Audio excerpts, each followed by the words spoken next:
भोदू की अनोखी यात्रा। भोदू एक छोटे से गांव में रहने वाला साधारण लड़का था।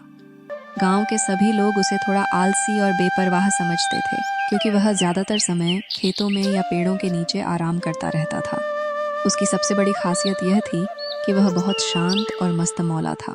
लोग उसे चिढ़ाकर कहते, भोदू कुछ काम कर लिया कर, लेकिन वह हमेशा हंसकर टाल देता।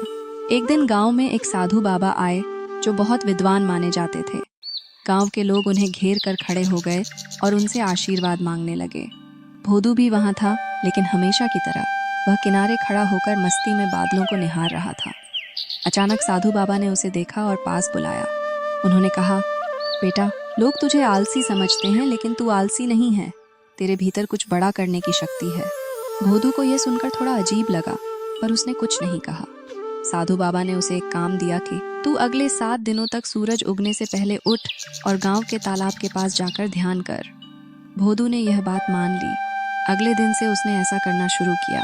भले ही उसे सुबह उठने में दिक्कत होती थी, पर उसने साधु बाबा की बात मान ली थी। 7वें दिन जब भोदू तालाब के पास बैठा था, उसने पानी में एक चमकदार रोशनी देखी। वह पास गया और उसे वहां एक सोने की मछली मिली।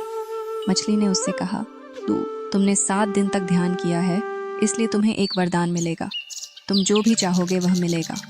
भोदू ने सोचा और फिर बोला, मुझे ऐसा ज्ञान चाहिए जिससे मैं हर परिस्थिति में खुश रह सकूं। मछली ने उसकी बात मान ली और उसे ज्ञान का वरदान दिया। जब भोदू वापस गांव आया तो लोग उसे पहले से बहुत बदल हुआ देख रहे थे।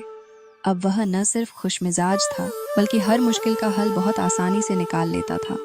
लोग उसे आलसी समझते थे, पर अब वह सभी का चहेता बन गया था। भोदू की यह यात्रा उसके जीवन को पूरी तरह बदल चुकी थी। अब वह एक मस्त मौला से समझदार और जानकार व्यक्ति बन चुका था।